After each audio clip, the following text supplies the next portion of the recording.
But first this morning, at 25, Amy Hamilton had her whole life ahead of her when she was suddenly diagnosed with cervical cancer.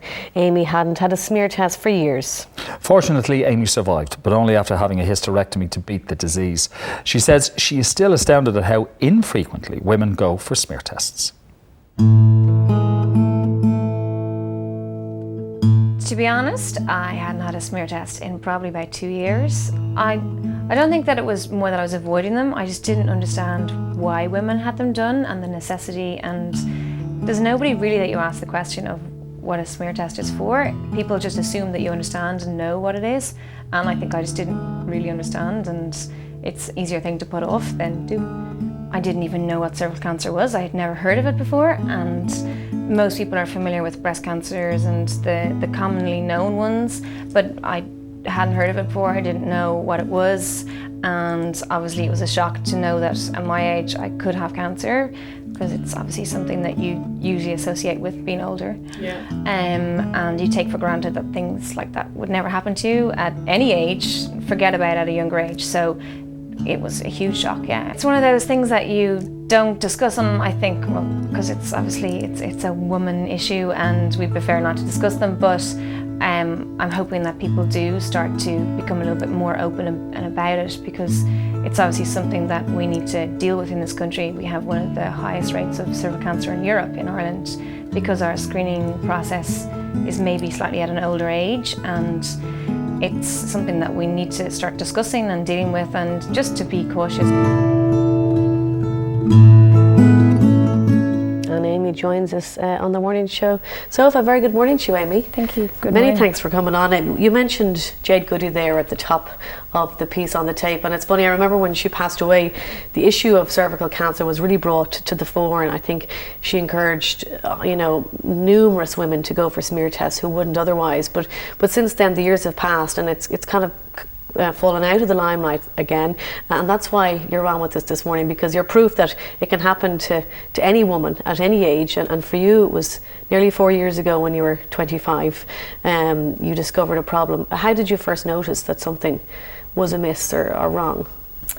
Well, in 2008 I had irregular bleeding during intercourse, which for me had never happened before. So when that happened, I felt there was something I needed to go straight to the doctor about. So I went to my GP, and he then had questioned when I had my last smear test done, and I think it had probably been a couple of years. I had not really been very good at getting them done.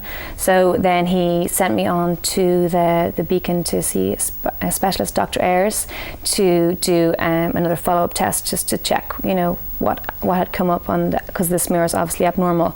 And then when they did a colonoscopy, to check it out, and then they realised that there was actually something there that wasn't right. And at that stage, I was diagnosed with cancer, cervical cancer. Yeah. And that came as a real shock to you, because at 25 you don't expect to hear those words. Yeah, I think we all associate cancer with being older, and of course nobody thinks it's ever going to happen to them. It's nearly like with sun cream. We all feel we don't need to put sun cream on. Skin cancer is going to happen to someone who's old, and never them. So I think, I just didn't expect it was going to ever happen to me, and also I didn't really understand or know of cervical cancer. It was a new thing to me. The kind of cancer you had was aggressive, and we've heard so much conversation, so much debate over the last while about the HPV vaccine. Yeah. Even in this case, that wouldn't have helped you. No, that wouldn't have helped, but I think at the same time the HPV vaccine seems to it's a preventative measure for a lot of most of them. I think the specific type that I have is one of the more rare ones. So if I had it done, yes, it wouldn't necessarily have been preventative, but it would have prevented another stage of the same kind of cancer. So I think it is still a really great vaccine to have access to. How serious did he say it was? What stage was it at when they caught it? Did he know how long you'd had it for? And I'm sure he told me, but I don't remember those details. Maybe I've blocked them out. But it was, I think they said they probably had it for about a year. Okay. And it was at an aggressive enough stage. It had gone into my lymph nodes, so it had spread quite a bit, and it was at a stage that surgery was the option, as opposed to there wasn't an option of just doing treatment. Okay. So how soon did that happen? Because we had the test done, and I'd had the test on the beacon, it takes a while for your body to heal before they can do any more. So toing and froing with specialists, trying to work out what was the better option, because obviously my family and myself wanted to see was there any options rather than having a hysterectomy. And of course, in the circumstance, you're better off getting as many options as you can. And getting as many opinions as you can. And not that we doubted the opinions that we're getting, but just probably maybe to broaden our knowledge a bit more. So it was maybe 3 months before I actually ended up having surgery, which was a long time to be hanging around and not able to do very much while waiting. Also time you needed to probably get your head around the fact that you're going to be having a hysterectomy at such a young age. I'm sure so many things must have gone through your mind about children and, you know, relationships and life after. It's funny though, because I think at the time I was so in my own world that the actual having hysterectomy wasn't such an issue for me. It was more trying to deal with the fact that I had cancer.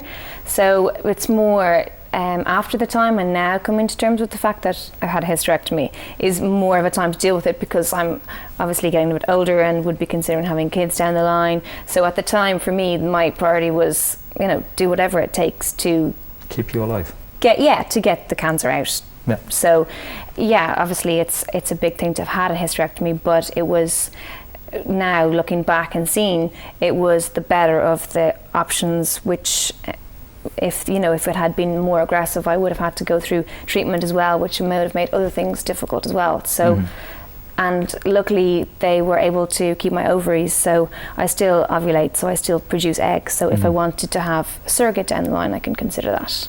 Okay. The surgery took place. Yep. And was there a long recovery? Did any treatment follow? I was in the Mater Private for about a week, and then I just spent a lot of time resting.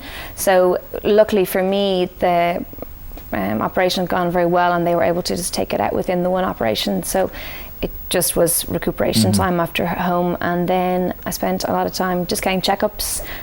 So that was pretty lucky. I didn't need to get any chemotherapy or radiation. Yeah. Thankfully.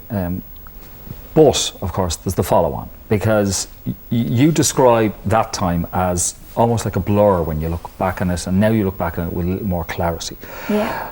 What follows though is the sudden realization that you were dealing with a life-threatening illness, and you had to deal with, and you had to get some counselling to help you through that. Yes. Did you find it difficult to talk to family and friends? Well, no, because I'm lucky. I'm from a very big, close family where we're all very open, and my family were hugely supportive. They came to every doctor's meeting, all 6 of us piled into the room and all looked at the doctor and asked every question we could ask. So for me, that was great.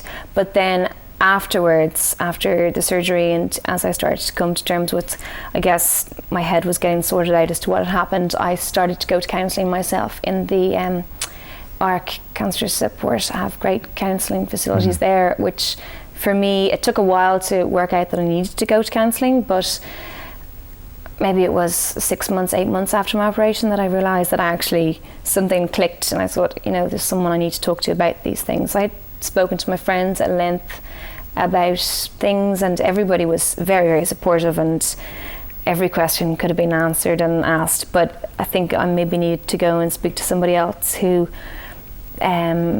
could point out maybe different things that I hadn't realised. What was the main issue that you were grappling with afterwards? Was it a why me, or was it I'm not going to, I've had a hysterectomy, or why did I get cervical cancer, or why did it happen so young, or?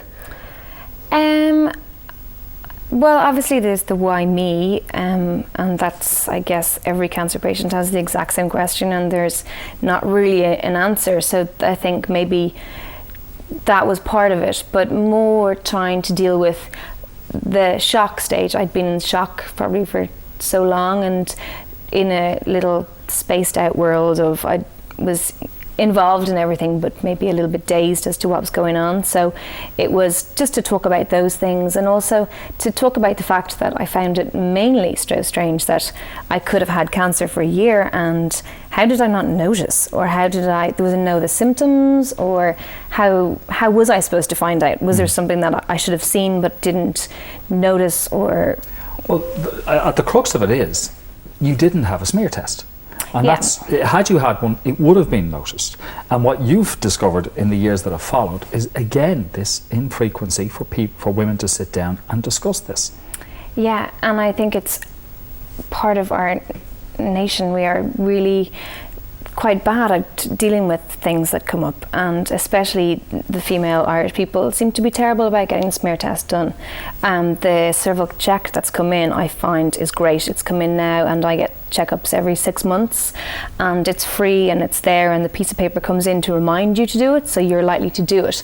And I think that's a really great system that they've brought in, but it just seems to be this unanswered question for everybody as to what age we should start to get our smear tests, and every GP in Ireland seems to have a different opinion, whether it's once you're sexually active, maybe you're 25, and I think it just gives women an easier option to not get a smear test done, because nobody can tell them when they should actually get it done. So we put it off, and Even your friends put it off to this day, after what happened to you. yeah, and like I've said to all my girlfriends, after this, everybody had gone and got their smear test done, and everyone contacted me, friends and friends of friends said, we heard your story and we got a smear test, and that is amazing. But I've said to friends and family recently, you still getting your yearly smear tests? And they've said, oh yeah, well, no, or a majority of them have, but I'm amazed people who just slip back into the, oh, I haven't got around, It's putting it on the long finger, because it's not pleasant really to do it, and it's not something you talk about with your girlfriends really. To be honest, it's something you put on, Martin, you wouldn't understand, unfortunately. Well, I know you say that I wouldn't understand, but guys are the same when it comes to, say, getting prostate checks. So there is some kind of conversation that we can have that will marry the two in some respects, because men are reluctant to talk about that, women are reluctant to talk about this. Have you become like the smear test policewoman? Well, I like to think that maybe people would be considering, and even if one person goes out and gets a smear test, it's great. Someone else is making an effort to just be extra cautious. Ireland happens to be one of the largest cervical cancers in the whole of Europe, even though it's only 2% of female cancers in Ireland, but it happens to be mainly women from the age of 25 to 29 who are most likely to get cervical cancer. And with the screening test coming in that people should maybe start at 25, it could be too late. It could be too late, and every holiday girls go on, they go and get a bikini wax. It's uncomfortable, it's embarrassing, and a smear test is as uncomfortable but shorter, and it could save your life. Yeah. Exactly. It could save your life. Yeah. Well, it's Cervical Cancer Awareness Week, so many thanks for coming on and highlighting this issue, and hopefully, as you say, we'll persuade some people out there to go get a check and to indeed save their life as well. Many thanks, Amy, for coming on. It's been a pleasure. Thank you very much. Okay. After the break, Eating al Desco will show you cheap and easy recipes for eating at work.